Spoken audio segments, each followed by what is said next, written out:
Part 2, this is for questions 7 to 10. Question 7, the equation of the curve is this one here. Part A, show that dy dx is this. Now, this is implicit differentiation. Y is not expressed in terms of x. Okay, so we call this implicit expression.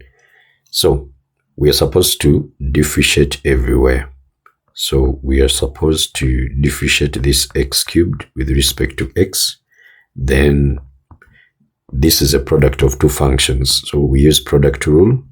You keep that constant, then you differentiate y squared. Then you can also keep this one constant, then you differentiate that x. It is okay, you can write y squared, then you differentiate 3x. It's no problem. But 3 is a constant, so it's okay to leave it outside, like I've done. Then minus, you differentiate this one here with respect to x, and then you also do the same this side with respect to x. Now, when you have a function of y and you want to differentiate it with respect to x, so this is a function of y. Remember, y is a variable, it's not a constant. So because you haven't seen an x here, it doesn't mean that this whole thing is going to become a 0, because when you differentiate a constant, you get a 0. Okay? Now, in here, we are going to have, this is a function of y. So you first differentiate, okay, this function here with respect to y. You see that? Then after, you multiply by the dy dx such that you cancel this with this, and then you have this derivative of f of y with respect to x. You come back to this, okay? So wherever there is y and we are differentiating it with respect to x, we have to multiply by a dy dx. Is that clear? Now here, what do you get? You get 3x squared, then plus, this will be 3x, then times, when you differentiate y squared with respect to y, you'll get a 2y. But then we shall multiply by dy dx. Then here, when we differentiate x with respect to x, we shall get a 1, not so.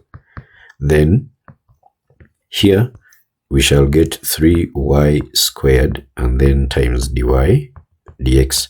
And of course, differentiating a constant, we shall get a 0, not so. Then from there, what are we going to do? We get those terms that have gotten dy dx, and then we put them, we separate them from the others, not so? Then what are we going to have? Let us have this 3x squared, then plus the 3y squared, this and this on one side, and then we can take this and this on this other side. So when this one crosses, it is going to be a positive, so it is 3y squared dy dx. And then this one, when it crosses, it becomes a minus, so that will be 6xy then dy dx. Now we are going to factorize. In fact, here a 3 is common, so I will say 3 then x squared plus y squared in brackets. And then also here I will also pull out a 3. Then we shall have y squared, then here minus 2x. Not so. I think there is a y. So I only factorized out a 3. And then the dy dx. Now our dy dx shall be equal to this 3, then x squared plus y squared out of 3, then y squared minus 2xy. So I think you can see that the 3 is disappearing. So don't you think we have the answer they have asked us to show?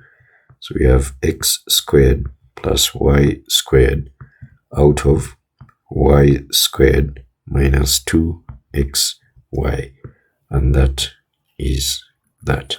Part B, find the coordinates of the points on the curve where the tangent is parallel to y-axis. Now, if I have, let's say this one is the y-axis, a line that is parallel to another has gotten the same what? Gradient. So suppose I duplicate this one here, and then we have, I'm just trying to do a small sketch here to make the point go home. This is y, and then this is x here.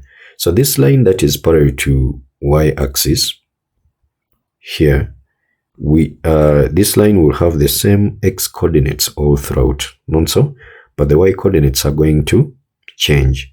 So this one will be y2, maybe this is y1. Now the gradient here, the gradient of that line, which we call m, is going to be equal to the change in y, which is y2 minus y1, then out of the change in x, which is x minus x. Now you can see that there is a change in y, but the change in x is not there, so it is 0. Now any number divided by 0 is undefined. You see that?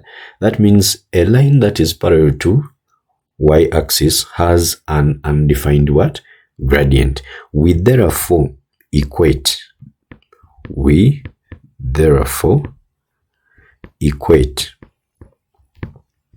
the denominator of the gradient, which is dy dx, okay? We therefore equate the denominator of dy dx to 0. You see that? Now what did we get here? The denominator here is this one. No, is this one. Y squared is equal to 2xy. So our dy dx is first of all x squared plus y squared out of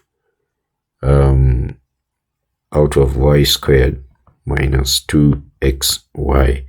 So we shall say y squared minus 2xy, we shall equate it to 0, but y here is common, not so? I will factorize it out, then we shall have y minus 2x, which is equal to 0. Now here y shall be equal to 0, and also y shall be equal to 2x when I equate this one to 0.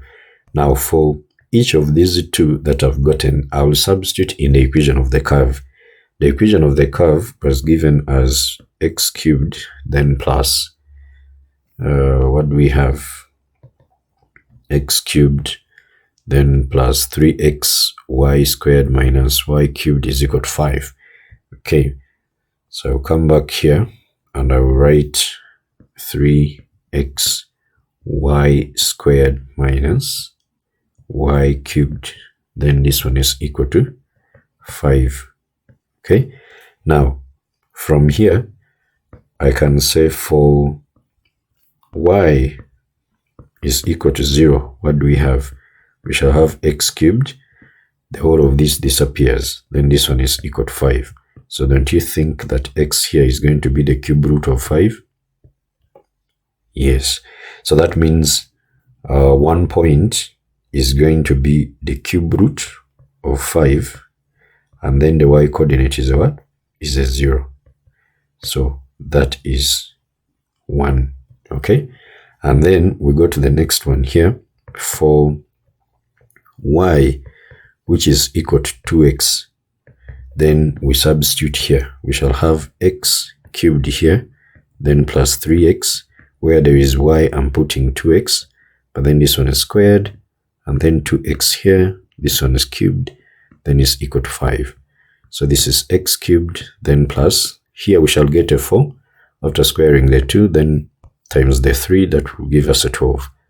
Then there is x squared here times the x, that one gives us x cubed, and then minus, this will be 8x cubed, which is equal to 5. And then here we shall have 13 minus 8, isn't that a 5? So we have 5x cubed, which is equal to 5, meaning x cubed shall be equal to 1, and therefore x shall be equal to what? 1 when you take the cube root of 1. And then from here, of course, y, remember x is 1, but y is 2x. That means y will be equal to 2. We can say 2 times the 1, which is equal to 2. So therefore, the coordinates of the other point will be x being 1, and then y is 2. and that is that. Question 8 is coming from vectors in the diagram. This one here is a cuboid in which OA is 2 units, OC is 3 units, and OD is 2 units. Unit vectors I, J, and K are parallel to OA, OC, and OD respectively. The point M on AB is such that MB is 2 of AM. The midpoint of FG is N. Part A, express the vectors OM and MN in terms of I, J, and K. Now, this one here has been split up into 2. So we can have a 1 here and then a 2 here. Why is it like that? If you get MB, then out of AM, you will get 1 over 2. So in other words, in MB, I have 2 AMs. Okay? All right. Now, what else do we have here? So we need to get AM. So AM here is going to be equal to, in fact, I can say there are 3 AMs in here, because in MB we are having an AM here and then an AM. So the whole of AB is 3 AM, not so? So AM is equal to 1/3 of AB. But this AB is parallel to OC. OC is 3 units. So this one will be 1/3 of 3, and this is a J. So 3J. And then we shall have a J here. Now, when we are finding these vectors here, like OM, we are supposed to move in these directions of I, J, and K. Okay? So how do we get to M from O? This one is going to be OA plus AM. OA, then plus AM. Not so? So what does this mean? Our OA is how many units? 2 units, but of I. So we shall have 2I, then plus our AM is J. So J here. And that becomes our answer here. Then, what else do we have here? We are supposed to find AM. I think, let me put it just here. So, I mean MN, not AM. So M to N, you don't waste time, you just say the last minus the first. So O to N, how do we get, since we don't have the ON, maybe let us just look at a route that takes us there from M to N. So we shall say MB, we are still in a direction parallel to this. Then we can say plus BF here. Now this one is parallel to this vertical one here. And then we add this one, which is in the opposite direction of the I here. Not so? So we are going to have MN is equal to MB, then plus BF, then plus FN. Not so? Now, MB is of course 2/3 of AB. Remember, AM is 1/3 of AB, then what is remaining is 2/3. Okay? Then plus BF. BF is the same as OD. In fact, if I can just put that. Then plus FN. FN, this one you are moving in the opposite direction of this. Okay? So that means it has to be a negative, but a half, because N here, they said that it is the midpoint of FG. Okay? So it's a half of this one here, the GF, but I'll just take this. So negative a half of OA. Now, we shall have 2/3, but our AB, we saw it as what? No, AB is here. which is 3j. So I put these waiver lines here on these i's, j, and k. Why? Because first, we cannot write them bold. Imagine if we were supposed to write something like this, it is going to look ugly. Okay, so you put a waiver line under them to look smarter like that. So we have 3j here, then plus OD, O to D. They said it is 2 units, so that will be 2k. Then minus a half, our OA is 2 units, so it will be 2i. Okay, then that means our MN, when we simplify everything, of course, we are supposed to write I first. So this one will be negative I. Then next is J. This one goes. Then we have 2J and then plus the 2K. And that is that. Then part B, find a vector equation for the line M and N. So, of course, this one will be, if they say M and N, so first go through M, then to N. You are having something like this. The line is from M to N. Maybe there is an origin here. So you go like that, then you go like that. You see that? So we shall have, the direction of vector is now going to be the MN. So we shall have O to M, then plus MN. Not so? That will be our direction of vector. Put that scalar there. Now, what shall we have in here? Let me write this one. Well, M to N.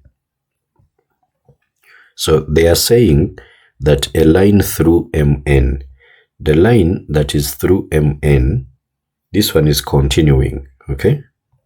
It is just like that, continuing, okay? So you go O, from O to M, then you continue like that. But this one, you're going to reach a point, let's say R, which is X, Y, Z, this side. So you are going to that point there. Now you will say from O to R, you will say this is OM, then plus MR, not so? Plus MR. But you don't know MR, but since it is on this line, they are parallel vectors. So we say it is OM, then plus the scalar of MN, because for MN, I know it. Since MR is parallel to MN, then I can express MR in terms of MN. So that's why we are putting this scalar here.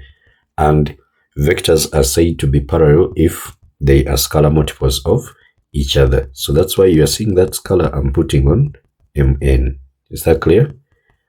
So let me take off everything here and then we proceed. So that is that. Now this therefore implies that our R shall be equal to the OM. We got it here. There is no K. So this is 2, 1, 0. Then plus lambda. Then MN is negative 1, 2, and then 2. And that is that. You can begin by putting N here. Okay? And then from there, that means what you will have here would be NM. You see that? If we say OM, then here we have M, then N. So the one you put here is the first one to be mentioned here. Another person can say this one can be, instead of writing it like this, they use the I, J, and K's. Okay? But me, I don't like using them. I like these column vectors. So one can say 2i plus j, then plus lambda, and then here we have negative I, then plus 2j, then plus 2k. This one is also very okay. Part C, find a position vector of P, the foot of the perpendicular from D to the line MN. Now, right from our diagram here, we have MN here. Then there is this D here. So we shall draw a line connecting to this. This line here has to be perpendicular to this. Now, there is a directional vector of this line here. Of course, it is the MN. Then we dot it with this one here. Then we equate that to 0. You see that? So, let me write this one here like this. And we say we are having a straight line here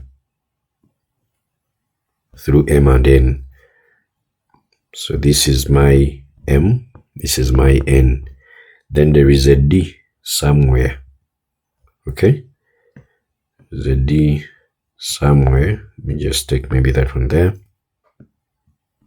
But then where it meets with this one here, let me say that point is P. Now, if P is on the line MN, then it must satisfy, its coordinates must satisfy the equation of the line MN. Are we there? And for the line, the equation of the line MN, equation, let me write this one here. Equation of the line through M and N was given as R, which is we found it as 2, 1, 0, then plus lambda, and then negative 1, 2, and 2. Okay? Now, that means this P, which is on this line, must have X coordinates, Y coordinates, and Z coordinates satisfying this line here. Okay? Now, when we are finding points that are lying on this line here, we are going to have different values of the scalar. So if we have, let's say this one is 0, so this one goes off, then we are having only M. Then if, let's say, lambda is 1, then you will be adding on something like that, okay? And then you locate those points. So we need to find lambda that will give us a P on this here. So OP is therefore going to be, you just get the, we call them the parametric equations of the X, Y, and Z. So we shall have 2 minus lambda. There is 1 plus 2 lambda. Then there is 0 plus 2 lambda. Okay? Now, dP, this vector dP is perpendicular.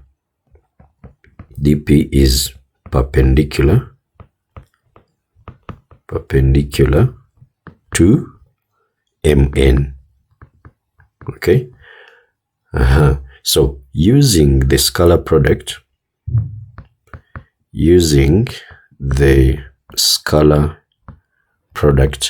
we know that for two perpendicular bisectors, their scalar product is what? Is 0. That means dP dotted with MN, you'll get a what? A 0. But what is dP? Now let me first find dP here. Let me leave this one here. So D to P is going to be equal to, get the last one minus the first one. Okay? Now, what is OD? Our OP is 2 minus lambda, then 1 plus 2 lambda, and then this is 2 lambda. So we subtract OD. Our OD is here. It's 2 units. 2K. Not so? So if it is 2K, then I will just come here and I say the X, the I is not there, the J is not there, then this is a 2.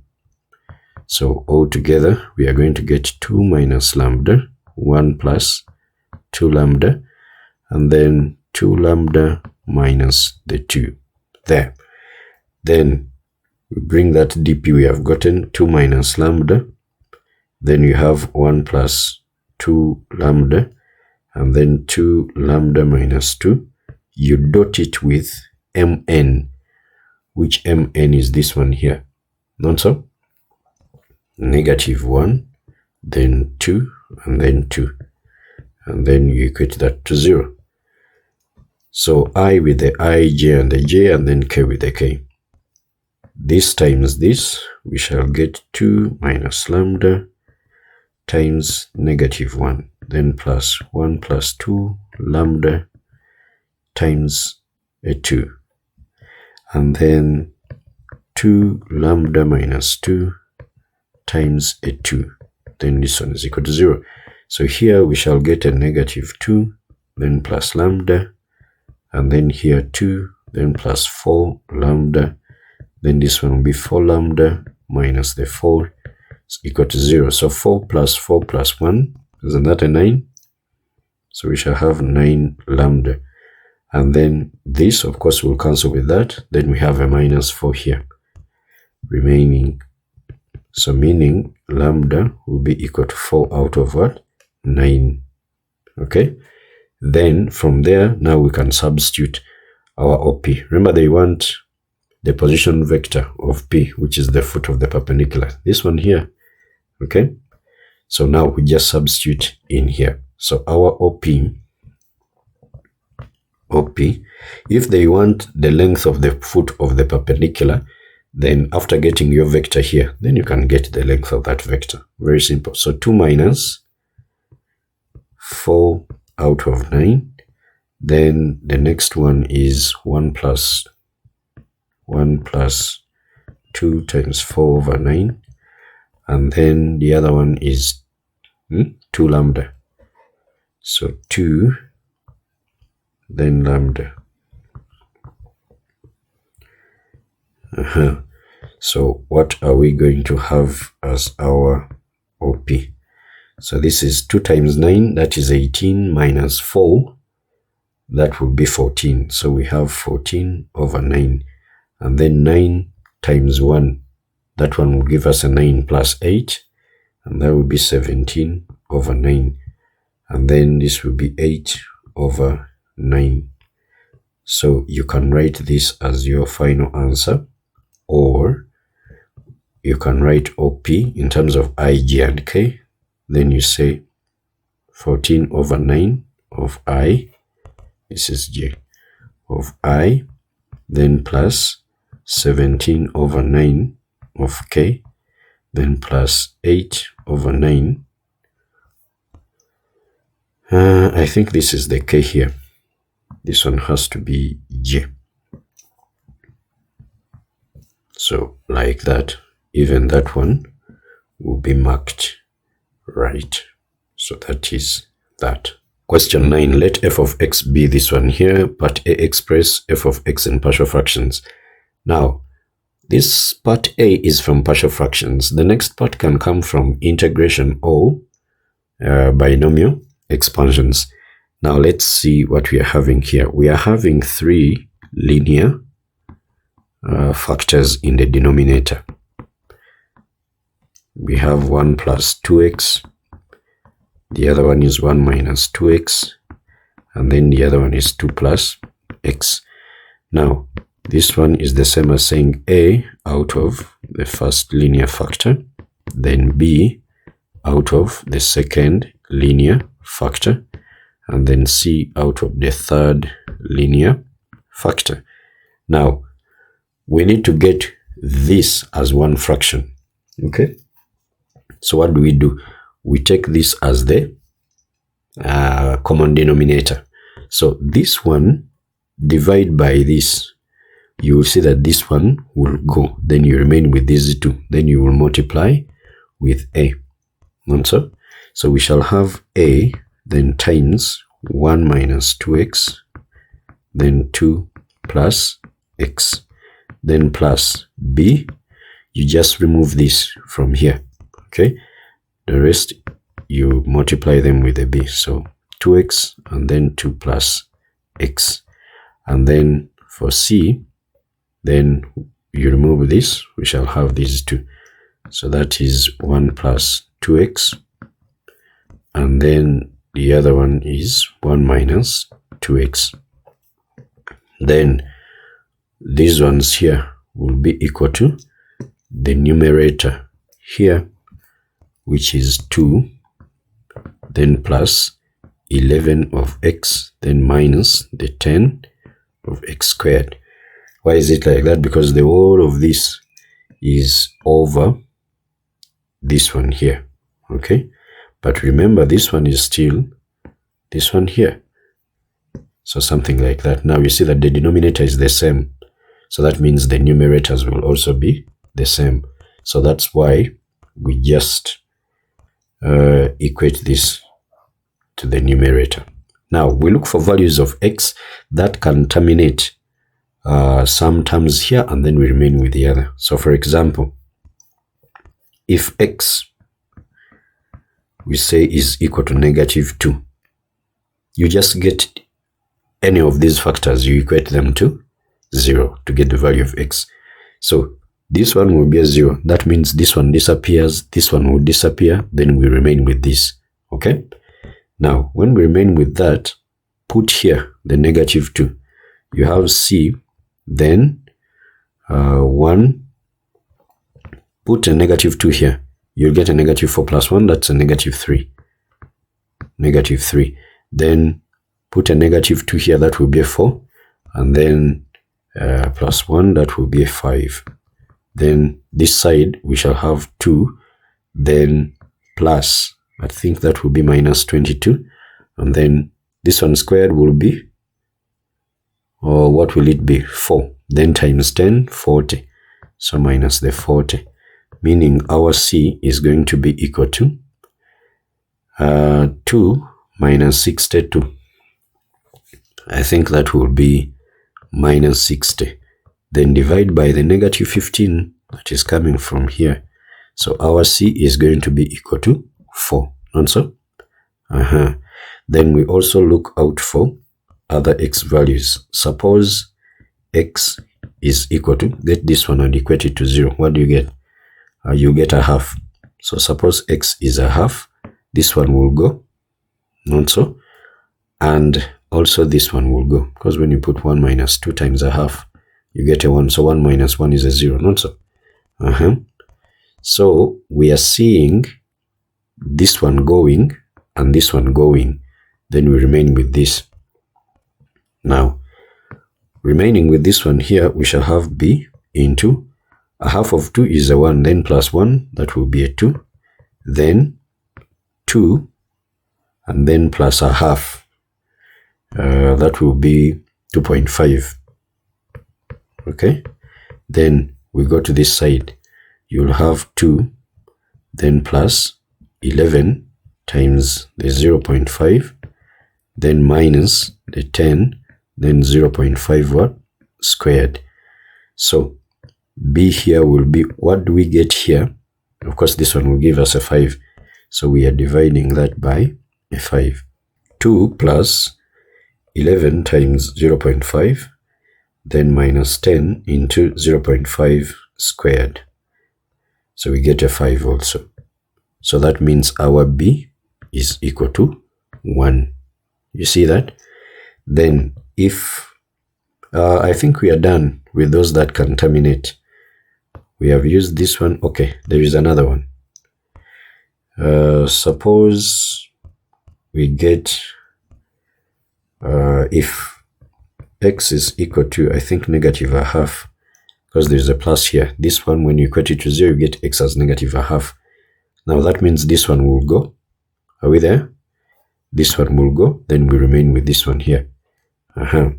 So we shall have a here, then when you put -1/2 here, so you get a positive 1, then plus the 1, you get a 2 there. So 2, and then here, 2 minus a half, you get 3/2, which is 1.5, not so? Then, of course, this and this disappeared. We go to this side, we have a 2, then plus 11, times negative 0.5, then minus 10 times negative 0.5, and then squared. Then a will be equal to whatever we get from here, and then we shall divide it by 3 that comes from here.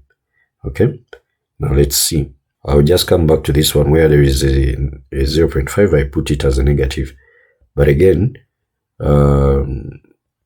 even this one, negative 0.5 squared, it's still a positive. So even if I don't change that, but we get a negative 6 here. And then that means that our a is going to be equal to negative 2. So our mandate was to find the values of a, b, and c. So I will duplicate this and then put it there. And then we say that now our f of x, which is equal to this, shall be equal to our a is a negative 2, b is a positive 1, and then c is a 4. So 1 and then 4. Now another person can write this beginning with the positives and then they end with the negatives. They write this one last. No problem. You do what you want, so long as you don't change the meaning of what is expected. So that is that. Part B, hence obtain the expansion of f of x in the ascending powers of x up to and including the term in x squared. You see, part 2, this part B is coming from binomial expansions. And I told you it is either from binomial expansions or integration. So our f of x, we have seen it is negative 2. Then out of 1 plus 2x, so I will just put that one up, and then we say 1 plus 2x, then to the power of negative 1.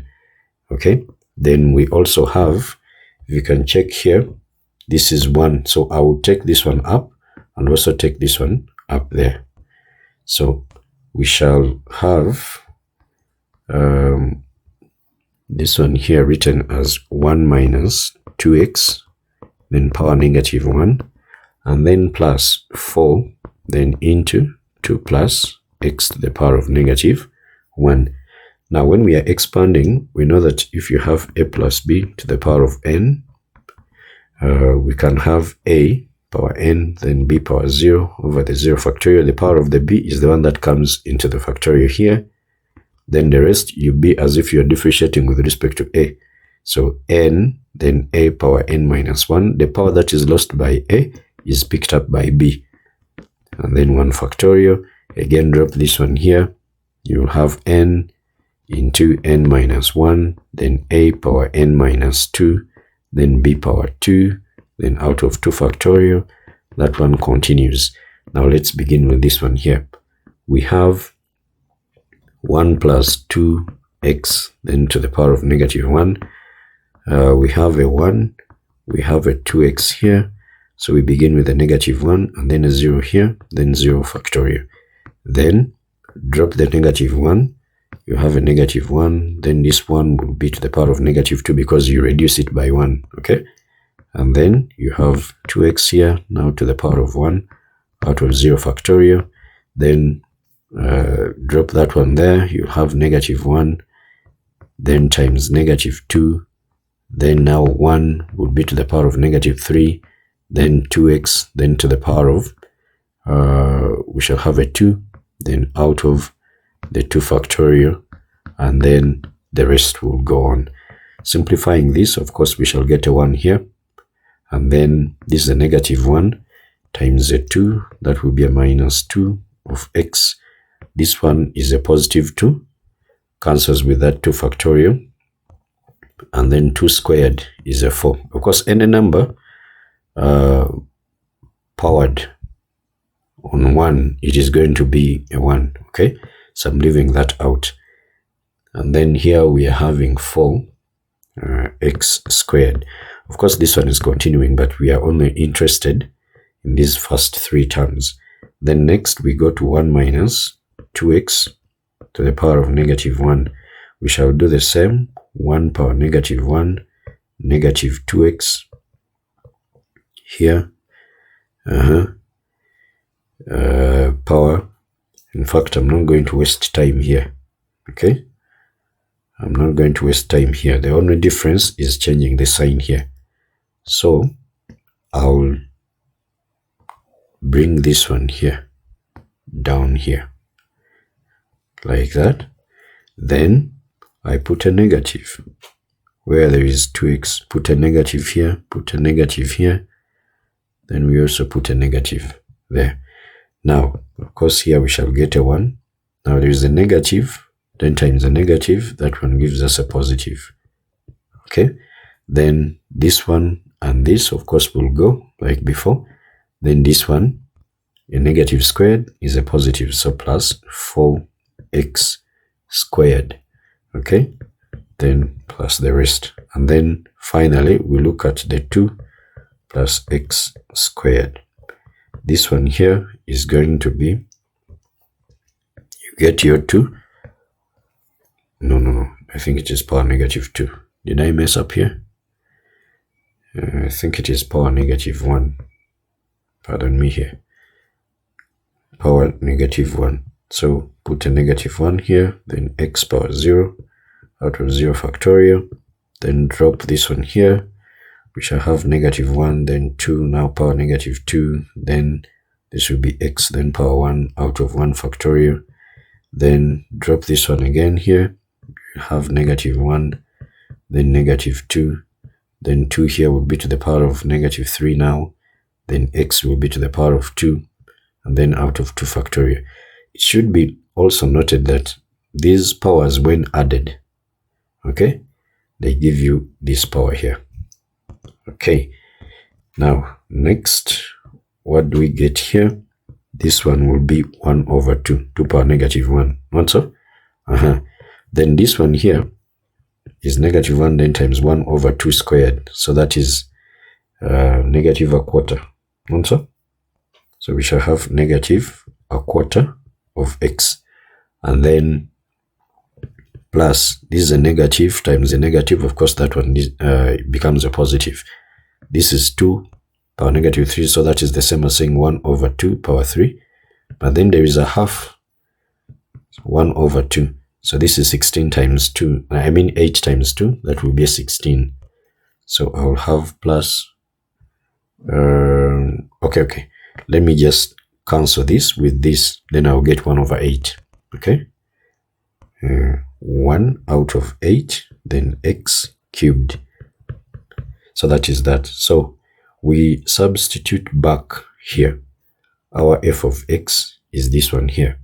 So f of x shall be equal to a negative 2, then times the first expansion here.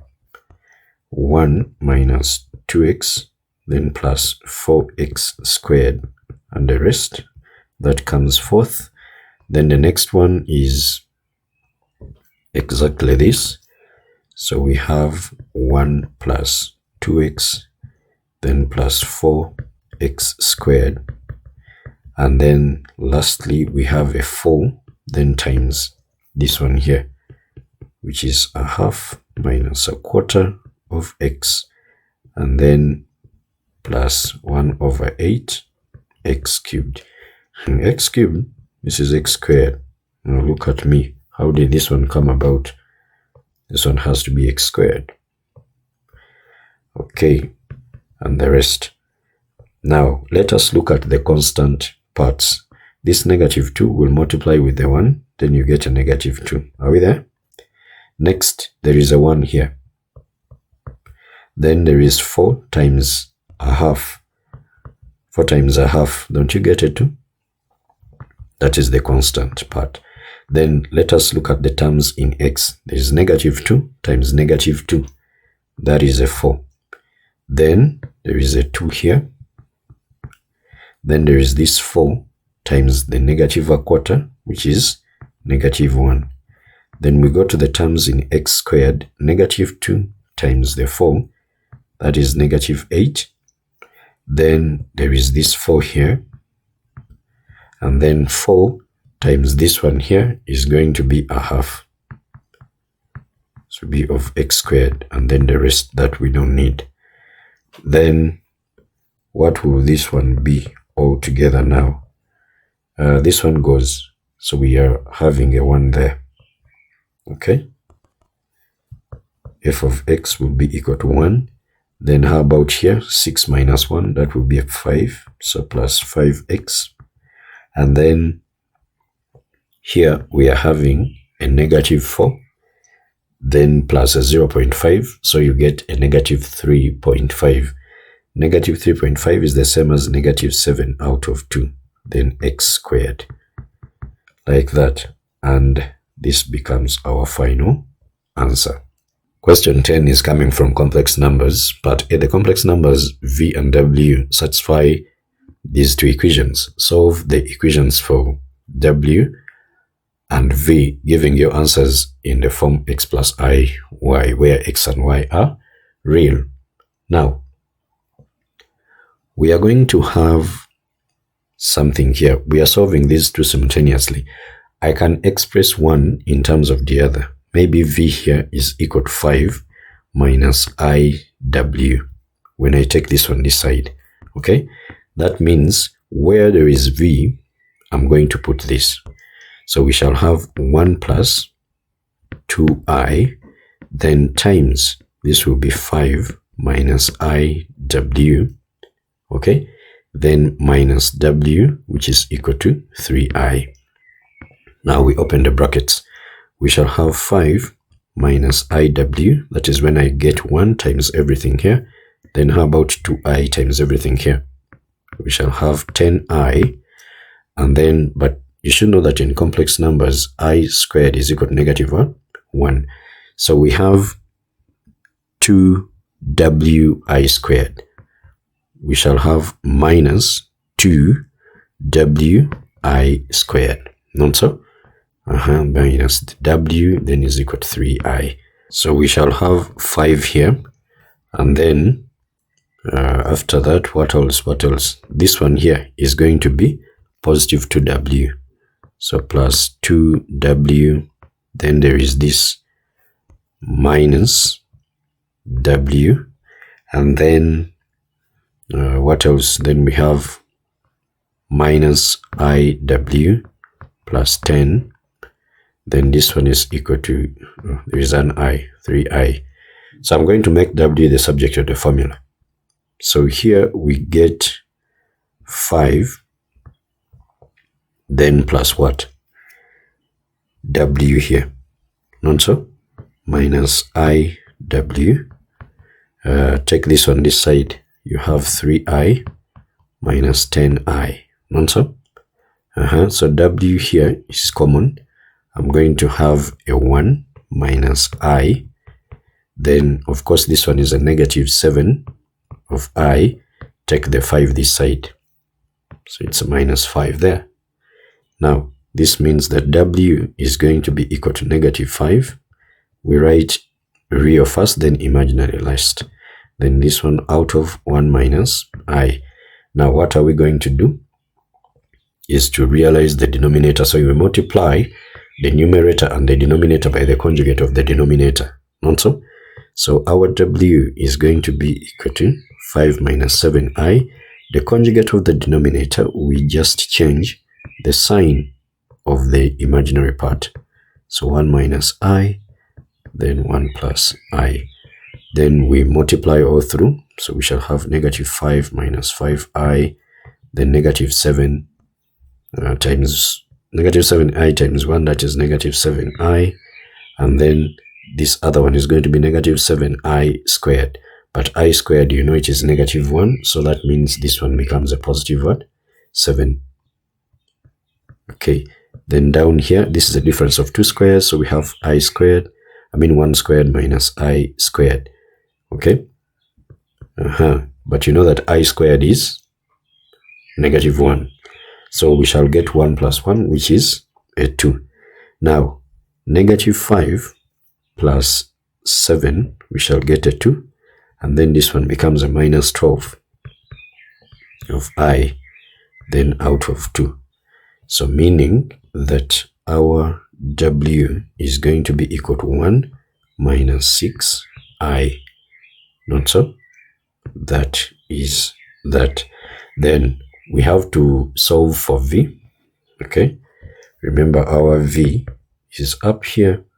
Sorry, our v is up here. 5 minus iw. So we shall have 5 minus I. Our w is 1 minus 6i. Now we open the brackets. This will be 5 minus I, then plus 6i squared. And of course, this will be 5 minus I, then minus 6.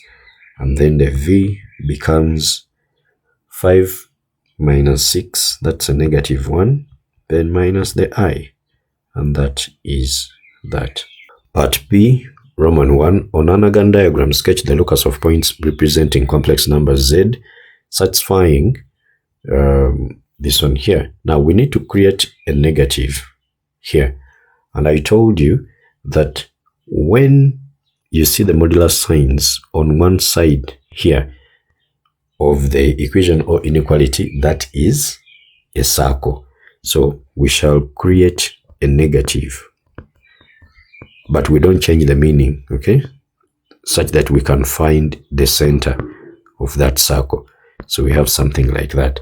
So here we are looking at a circle. This is a circle of radius. What is here is the radius of radius 1 and center. The center is 2, 3.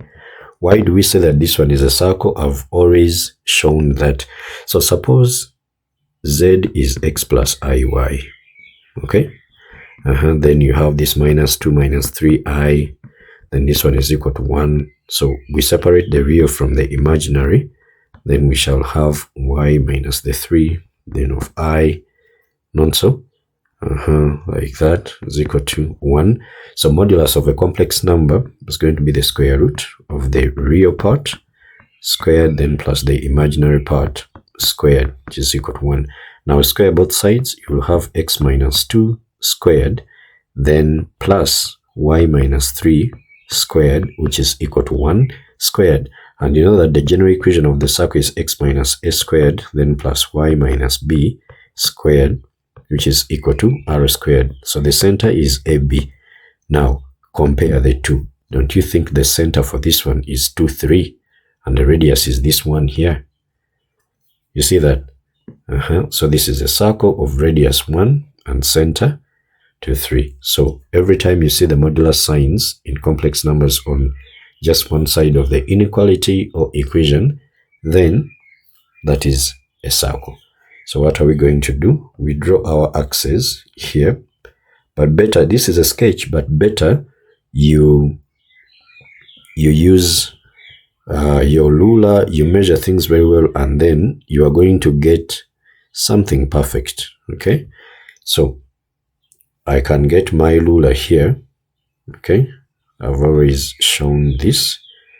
You get your ruler, then you also put the marking such that when you put the compass to measure, you get things that are a little bit perfect, rather than drawing the circle with your free hand and then it looks like probably a potato. So I'm just going to put these markings here. So what I do here, I also change and then put here, and then I mark and then I plot. So label this as your imaginary axis, and then this one as your real axis. Okay, and then what next do we do?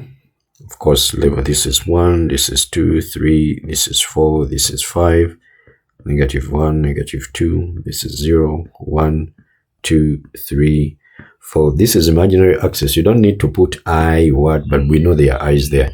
But the fact that you have labeled it as imaginary, then we know these are in terms of I. Okay, but if you want, you can write I, then 2I, 3I, whatever. It is up to you. Then the circle is, the center is 2, 3. So I'll bring this one here. 2, 3. Actually, I have to put it here on the 2. then we move 1, 2, 3. So the center is here. Then after that, I can now get my compass. Now, if the radius is 1, that means here I go 1 unit, 1 unit, 1 unit, 1 unit.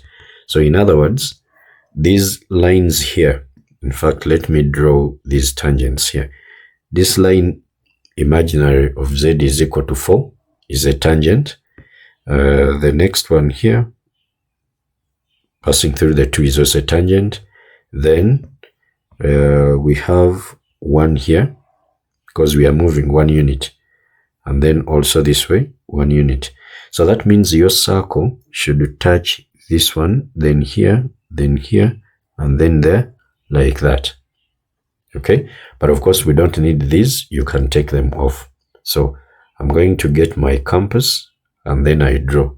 But now my compass here cannot have the radius of 1. So let me just take it to maybe 4, and then I will diminish it. Okay? So I'll put the pointer at that point, and then I will draw this circle. This one is of radius 4, but I'm going to diminish it such that it passes through. It touches these tangents that I've put here. Is that clear? Okay, so let me do that. Put that on there. So we have something like that. Now I'm going to take away these tangents. We don't need them. Okay, so our circle will look like that. Then Roman 2, calculate the least value of the argument of z for the points in this locus.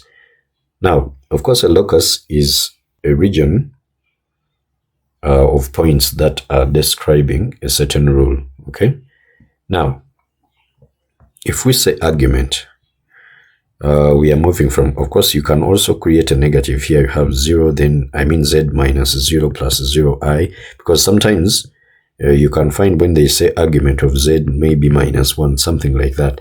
So that means you are supposed to begin from this one would then be z minus that would be 1 plus 0i. So you are supposed to begin from 1, 0.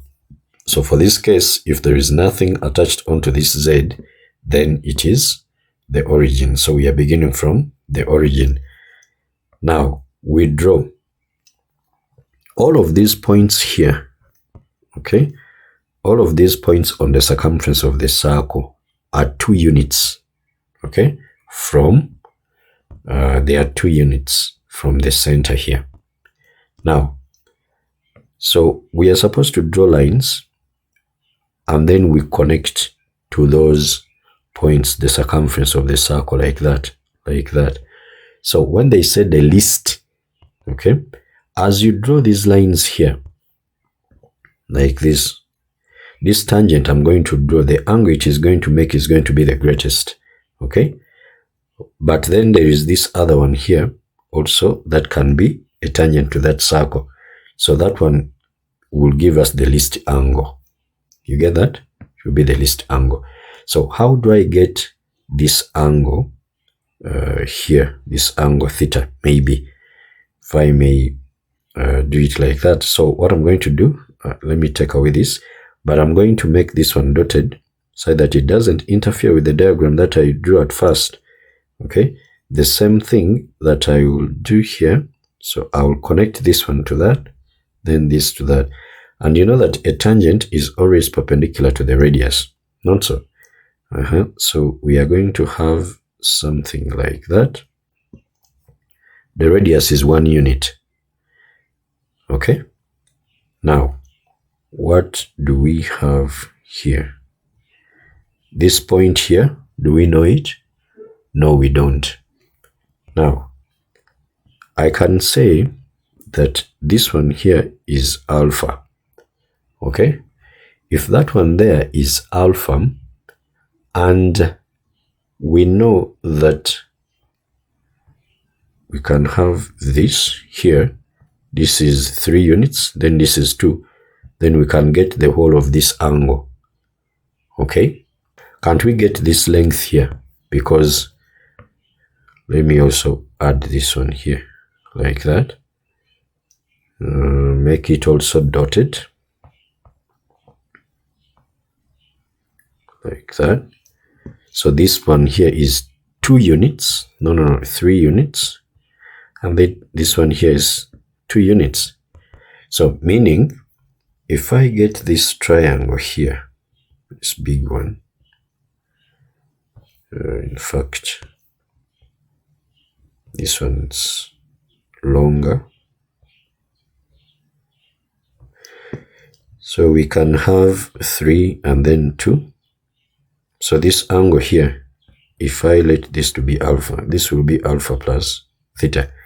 Now we need to get this one here, which is going to be the square root of 2 squared plus 3 squared. So that root of 13. That means I'm going to have this other one here. Yes, I can get alpha. I can get alpha here. Already this one is root of 13.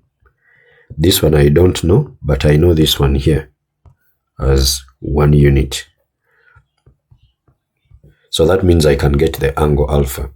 So this is opposite out of hypotenuse. So using SOHCAHTOA, sine of alpha will be equal to 1 out of root of what? 13. So alpha will then be equal to the arc sine of 1 out of root of what? 13. Is that clear? Then also from here, we can say tan of these two here, this alpha plus theta, then shall be equal to 3 over 2. So meaning alpha plus theta shall be equal to the arctan of 3 over 2. You see that? So how do you get then the theta we are looking for? It will be the arctan of 3 over 2 minus the alpha, which alpha is this one here, the arc sine of 1 out of the square root of 13. So altogether, this one gives us what? You can give it in degrees or in radians. Arctan of 3 out of 2, then minus the arc sine of 1 out of square root of 13. This one gives us, this one is in radians, so that is 0.702. 0.702 radians. That is to 3 significant figures. How about in degrees? I'll just change this one to degrees. So shift, then mod, then 3, press equals again. So it is 40.2. 40.2 degrees. That is to 1 decimal place. So that is that. You either put it in degrees or you put it in what? In radians, whichever you want. And that is that.